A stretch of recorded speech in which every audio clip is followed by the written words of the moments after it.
Well, thanks for visiting us this morning at ktalnews.com as well as your Weather Authority app. I'm meteorologist Josh Marces, and this is your Monday morning forecast update. Of course, challenging weather pattern here for the last week or so. We will continue to see the heat today. So with all the folks that are still without power, we still have the heat advisories as well as the excessive heat warnings in effect today. The heat will likely ease up on us once we get into the middle of the week as the humidity should drop off just a touch here. So do expect some improvements on that front and major improvements as far as the storm threat. Again, the can't rule out, and it's just an isolated severe storm coming in later this evening and tonight, but it is going to be mostly sunny today. We will not have any severe weather likely during the daytime hours, and if we do see any strong storms pop up this evening, likely again south end of the Arklatex where we could see some wind and hail issues, but the overall widespread and significant severe weather threat that really we've been in for the last 10 days or so, that's finally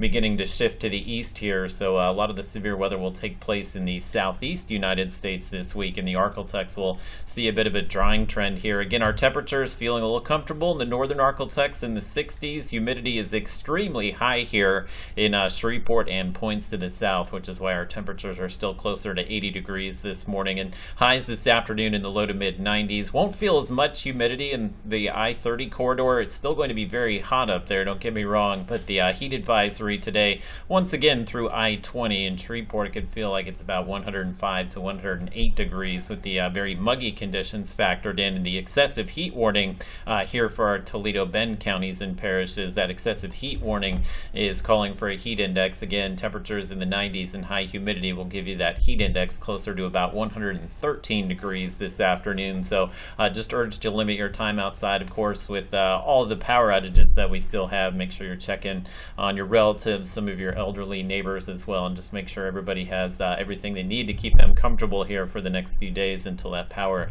can get restored here. So we do have this ridge of high pressure. Again, that's the warm air coming up from Mexico and Texas. That ridge of high pressure, so basically the lines there is the interstate or the freeway for the storms here. So what we're going to see this week is most of the storms will stay north and just to the east of the Arklatex here, but we may get brushed with a few storms later today. So taking a look at your Robinson Futurecast does kind of highlight again those mostly sunny conditions today, and you can see a little bit of rain popping up later this evening. So if we did see an isolated severe storm that either brought some wind and hail, it would be likely late tonight, early tomorrow morning, but I don't expect that we'll see any widespread issues with thunderstorm activity or any severe weather here over the next few days. And as far as tomorrow, may have a slightly higher chance of seeing some storms pop up during the day, but again, this is the tail end of the front that's been giving us the severe weather for the last week and a half. And if I just kind of widen this out, you can see the front goes all the way back to Florida. So we're just on the tail end of this thing, and we should finally